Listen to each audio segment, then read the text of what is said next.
Ayan, okay na. Meron na tayong floater. Ayan, tapos ito yung stopper para ma-adjust nyo kung gaano kalalim yung inyong spot. Kaya may stopper dyan. Tapos meron na tayong swivel. Para pag hinagis nyo ng malayo, umiikot yan mga idol. Ayan, hindi siya magbubuhol-buhol. Ayan, may ikot kasi yan. Meron na rin tayong tingga. Ayan, 3 grams yung ginagamit kong tingga. Tapos meron na tayong T-nut. Ayan mga idol, yung T-nut. Tapos meron tayong dalawang hook. Isang mahaba at saka isang maiksi. So yun mga idol. Ayan, okay na.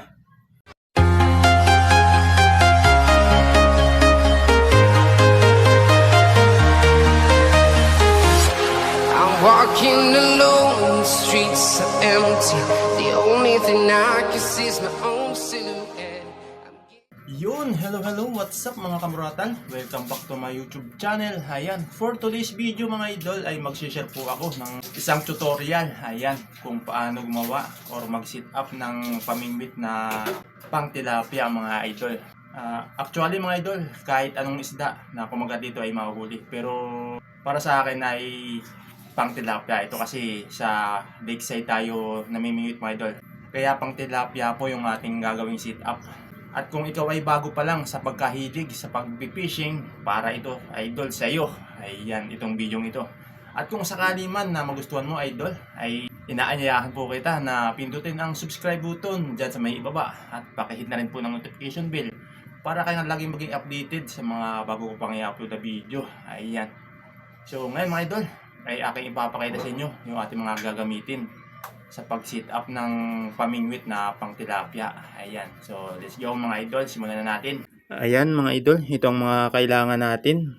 Unang-una, fishing line. Ayan. Yung gagamitin nating fishing line ay yung ordinary lang kasi wala tayong braid line. Wala tayong mga idol. Kaya, ordinary line lang natin gagawin. Tsaka, kailangan din natin ng tingga mga idol. Ayan. Tingga. 3 grams lang yung ginagamit ko. Siyempre, kailangan din natin ng swivel. Ayan, napakahalaga niyan mga idol, swivel. Ang purpose kasi nito, para maihagis nyo ng malayo yung inyong pamingwit. Ayan, kasi ito ay umiikot, itong swivel na to. Ayan, hindi magbubuhol-buhol yung inyong fishing line. Ayan, siyempre, kailangan din natin ng floater. Yung floater natin ginagamit mga idol ay yung DIY lang. Ayan, DIY, gawa sa chinilas. Yan po ang ating ginagamit na floater. Ayan. Tapos, kailangan din natin ng kawil or taga, mga idol. Ito ay number 8. Ayan. Number 8 po yung ginagamit kong kawil para dala lahat. Ayan. Kahit yung medyo hindi masyadong malaking tilapia, dala. Basta kumagat. Saka lagyan din natin ng nail cutter. Ayan. Yung nail cutter natin ay kalawangin na. Pamputol lang naman yan mga idol. Ayan. So, ngayon, sisimulan na nga natin ang paggagawa. Siyempre, kailangan natin ng gumawa ng T-nut, mga idol. T-nut kasi double hook ang gagawin natin. So ngayon mga idol, tayo ay gagawa muna ng T-nut para sa double hook. Puputol tayo ng konti. Pagpasensyahan nyo ng aking fishing reel mga idol kasi medyo madumi pa. Hindi pa natin nalilinis. Nung last na fishing adventure natin sa Wawalik sa Eco Park. Ayan. Kasi maulan mga idol. Nagkataong maulan yung aking pag-fishing. Ayan. Kaya medyo madumi pa. So ngayon gagawa tayo ng T-nut mga idol. Sana masundan nyo. Ayan, pagpantay nyo lang mga idol yung dulo. Ayan, tigkabila. Ayan, pag magkapantay na mga idol, atin nang ibubuhol. Ayan, dito sa may dito natin ibubuhol. Ayan, pag ganyan lang mga idol. 1 2 3 4 5. Okay na yan, 5. Tapos higitin nyo lang mga idol. Ayan. Higitin nyo lang. Ayan. Ganyan ang itsura. Pagkatapos yan mga idol, putulin natin yung kabila. Ayan. So yan mga idol, okay na. Bago naman natin ilalagay yung ating tingga mga idol. Lagay na natin. Pampabigat. Bago natin ilalagay yung swivel. Yan, tapos yung swivel. Maganda kasi mga idol kapag may swivel kasi naihahagis natin ng malayo. Pag wala kasing swivel mga idol, nagbubuhol-buhol yung ating fishing line. para masundan ng ating mga viewers na gustong matuto. Ayan, isuot nyo lang po mga idol, parang ganyan, no. Ayan, tapos hilahin nyo. Tapos isuot nyo ulit ng isa pa, pabalik ulit. Ayan mga idol. Ayan, ang magiging itsura nyan, ganyan. Tapos ipasok nyo yung daliri. Ayan mga idol, ganyan ang itsura nya, no. Higitin nyo ng kauntian pa mga idol. Ayan.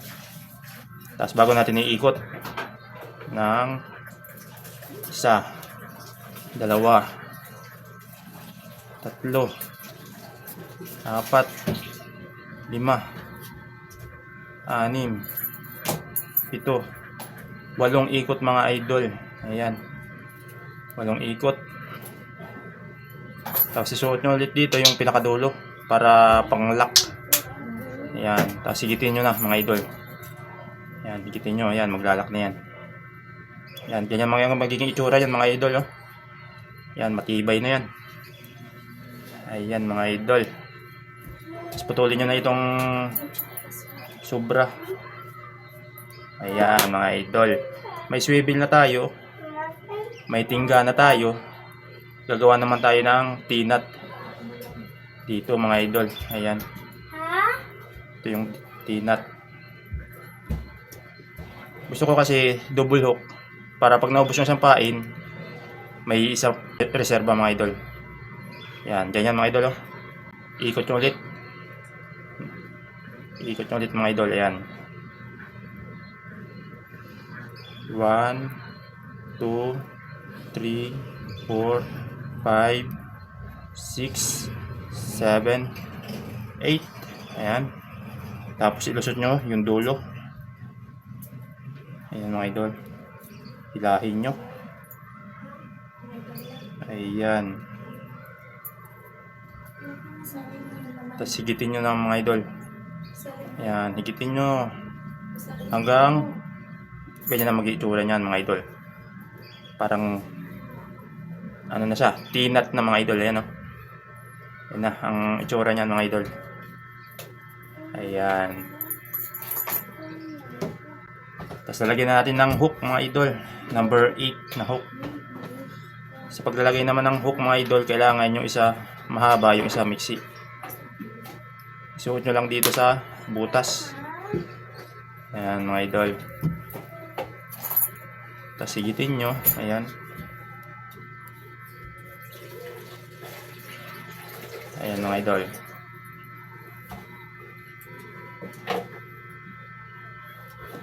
Ayan, yung kabilang dulo, ibalik nyo. Ayan, tapos hawakan nyo dyan. Ganyan ang tsura nyan mga idol, oh. Ayan, hawakan nyo. Tapos paikutin nyo ulit. Mula dito sa butas ng hook, papunta doon sa kabila. Parang ganito mga idol, oh. Sana makita sa video. 1, 2, 'yan yung kabila niya. 2, 3, umiisod eh. 4, 5, 6, 7, 8, 9. Ginawa ko ng 9 para sure ball. Ayan. Suot nyo yan mga idol. Yun. Tapos hilahin nyo ulit para mag-lock. Mga idol, ganyan tsura nyan. Kita ba sa video? Sana kita. Ayan. Yan ang itsura mga idol. Ayan. Hilahin nyo para maganda ang kapit. Ayan. Tapos putulin nyo yung sobra. Ayan mga idol. Nailagay na natin yung isang hook. Ayan. Lagyan pa natin ng isang hook mga idol. Mas mahaba yung kabila. Kaya ganito ang ginagawa ko mga idol. Mahaba yung isa, tapos yung isa mixi. Oops, naglag mga idol. Ayan mga idol. Suot nyo ulit dito sa butas. Hilahin nyo. Ayan. Tapos ibalik nyo mga idol. Ayan. Tali nyo. 1, 2, 3, 4, 5, 6, 7, 8, Okay. 8 ikot mga idol. Tapos suot nyo ulit dito sa dulo para mag-lock. Ayan. Tapos hilahin nyo na. Yun. Hilahin nyo lang mga idol. Ayan. Tapos putulin nyo ulit yung dulo.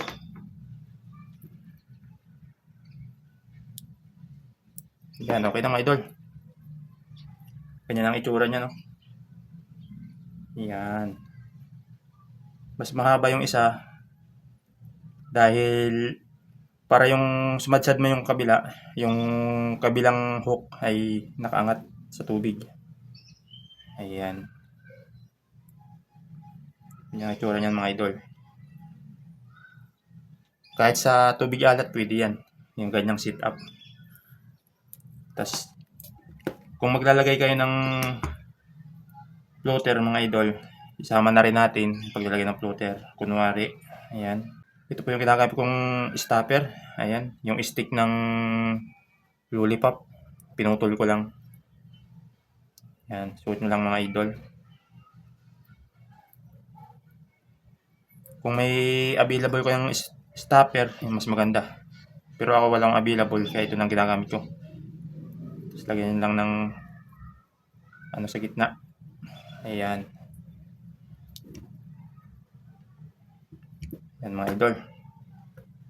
Bago nyo lalagay yung floater. Ayan yung ating DIY na floater. Mula sa sirang chinilas.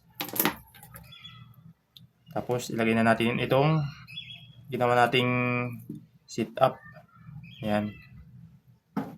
Sit up na pamingwit or kawil. Yan mga idol. Tapos italiin nyo na lang. Sana malinaw si video para masundan nyo mga idol. Ayan. Tapos itali nyo na lang. 1, 2, 3, 4, 5, 6, 7, 8. Suot nyo ulit mga idol para mag-lock. Ayan. Ayan, hilahin nyo. Ayan, so okay na. Ayan, ganyan na itsura yan mga idol. Putulin nyo na ulit yung sobra. Ayan, okay na. Meron na tayong floater. Ayan, tapos ito yung stopper. Para ma-adjust nyo kung gaano kalalim yung inyong spot. Ayan. Para ayan, kaya may stopper dyan. Tapos meron na tayong swivel. Para pag hinagis nyo ng malayo, may ikot yan mga idol. Ayan o.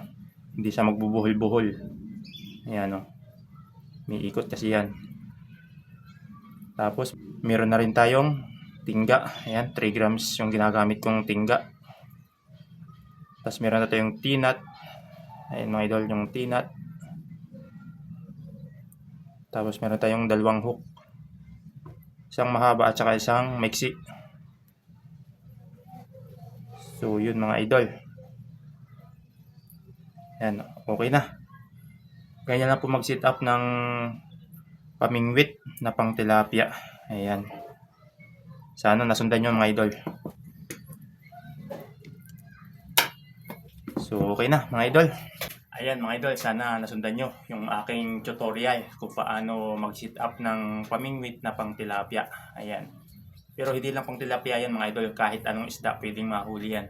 Pwedeng sa karpa or kung anong isda ang meron sa inyo mga idol pwede. At kung sakaling magustuhan mo idol ang video ito, ay inaanyayahan kita na pindutin ng subscribe button dyan sa may baba at pakihita rin po ng notification bell para lagi kang maging updated sa mga bago pa nating i-upload na video. Ayan, maraming salamat sa inyo mga idol. At shoutout nga pala kay Amigo, ayan, at saka kay Lord Joyce. Shoutout din kay Noel Cruz, ayan, na laging nakasubaybay sa ating mga bagong upload na video. Ayan. So maraming salamat sa inyo mga idol. Hanggang sa muli. Ako nga pala si Moratal Ilmer. Ayos.